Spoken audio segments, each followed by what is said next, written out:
Good morning. It's time for another quick update. I sprayed some gravel gray again. These are polyscale colors. I really only have access to a train shop around here, and all of their paint lines are polyscale. I have very limited availability of paints, particularly acrylic paints. I've got the Model Master enamels available to me, but don't really care for using enamels all that much. I prefer acrylics when possible.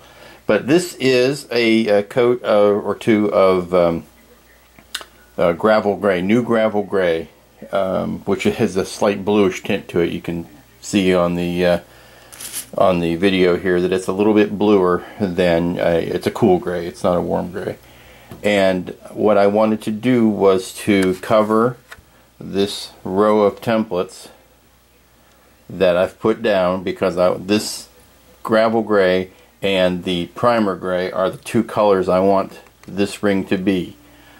I also want to use this gravel gray as a main color for this area of the neck that is darker than the rest, and for this ring that you see around.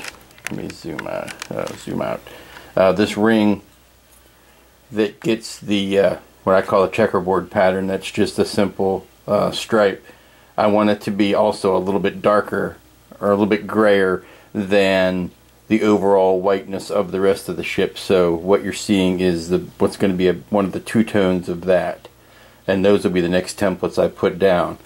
I also wanted to use this new gray color, gravel gray, as the basis for the strong back area and this inner part of the neck. That is it has an overall grayer cast than the rest of this ship, which is more white and light gray. There's more of a blue and cool gray going on inside that neck area, under where the strong backs are, and again, the strong back actually has a bluer over that. This is the gray that I want to be the inside, for lack of a better term, of the strong back. But it's best to base coat that on now, and then I'll mask it over and paint the whiter colors in succession over top. Okay, we're back for another round of Aztecing. I've got the body epoxying to the side of the hull epoxying to the cage with all the wiring, so that's off setting up, doing its thing. These rings here, or this ring here, has been masked off with yellow painter's tape to protect the color of bluish gray that's been sprayed on it. This outer ring that you see has been sprayed a bluer gray than the primer color. And what I'm going to do with it is apply the outer ring of templates to it. It is the one that is simply a bunch of rectangles going around the whole perimeter. And what I'm going to do is, per an example, do one of them and then turn the camera off and do the rest. Let me go ahead and cut one of these off of the sheet, simply so I'm not hanging the whole sheet around, and I don't need that.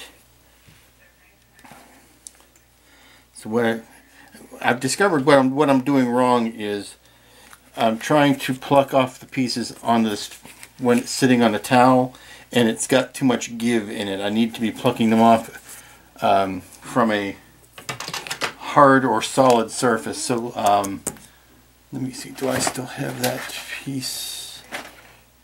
No, I must have moved it. So, yeah, no, here it is. Here it is.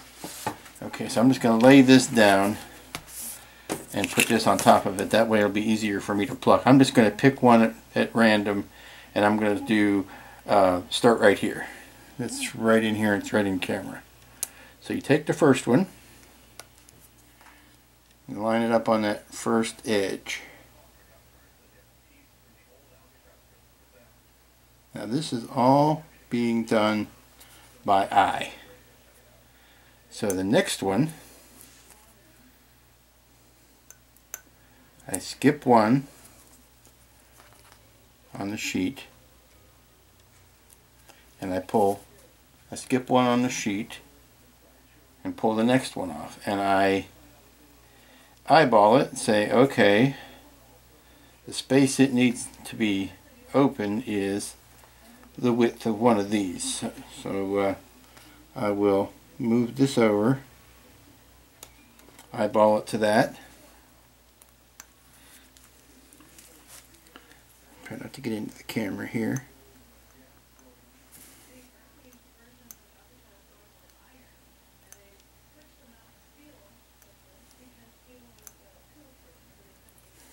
Okay, got some sticking together here. Make me chase you down. Okay, so the third one goes on, and again it's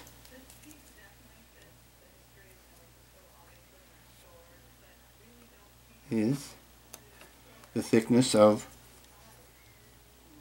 the next piece, or the thickness of the one that it's one next to it. Spin this around a little bit more.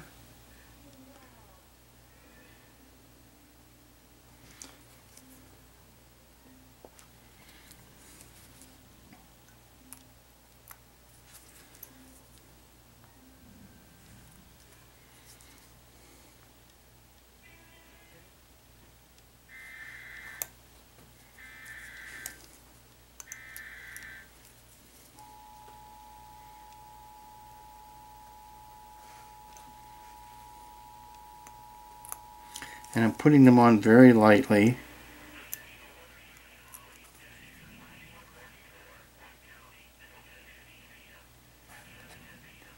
If I need to pick up any and reposition them,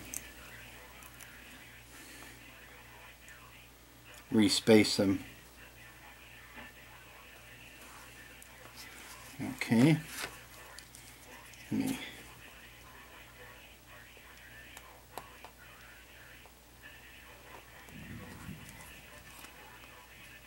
Okay, this one looks like it is.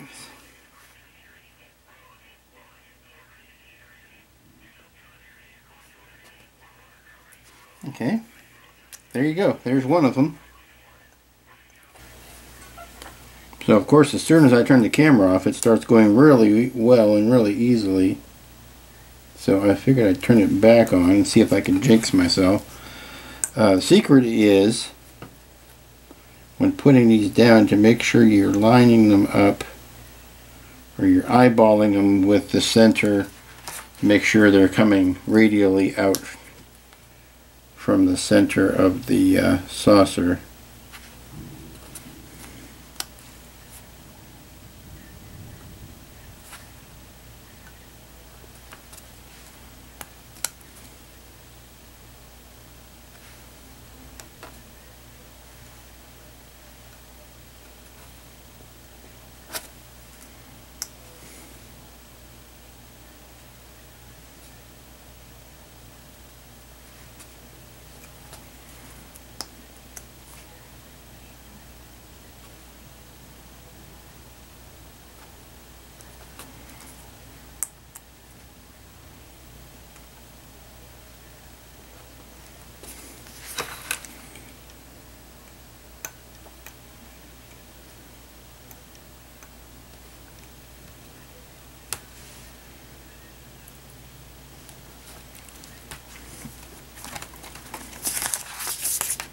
To the next one, that lines up the very corner.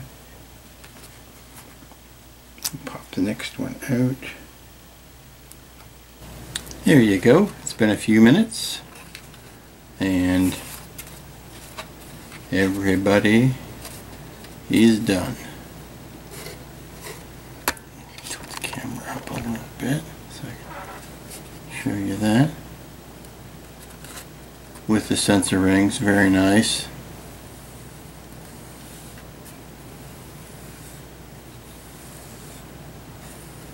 And the cutout impulse engines. Look at that.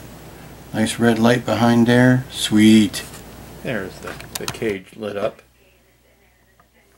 Let me kill the overhead light here. That'll make it a little bit more noticeable. There's the cage lit up.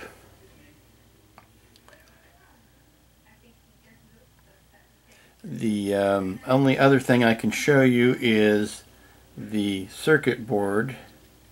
Now I had to make a sacrifice, if I can show you. Had to make a sacrifice. That's the double blink going on over there. The lighting in the belly, well, you can see that. I noticed that it's pulsing up and down because that's a feature of the constant on lights. At first I didn't like it, but it's growing on me. I think I'll leave it. The bottom, in order to get that bottom light going, I had to sacrifice the belly lamp as far as there being a nav strobe down there, or just it's not a strobe, it's not a double blink, but it's a regular strobe, and there's just no room to put it in there. I was going to try to run a fiber optic down through there, but I'm just going to call good as good and leave it go without it. But I thought you would like to see that the circuit and the wiring is all in half of the housing for the secondary hull. The only work left to go is to run wiring up for the windows that are happening in the body and the neck. And then I'll be able to, once the saucer is painted, I will be able to attach the bottom of the saucer and continuing the wiring extravaganza from there. Something else you might like to see is, let me turn these overhead lights back on, is that the saucer has its first coat of gray on it, true coat of gray. This is the, oh Lord, it's not the reefer white, it's the Milwaukee gray, I believe. But you can see the yellow part of the yellow tape was covering the spine, or getting ready to get on the neck. It's also covering that ring, and the decal, or the painting masks around the outside rim, and the sensor bands are all painted over, so you can tell that they're doing their job. They're trapping the color of paint underneath there.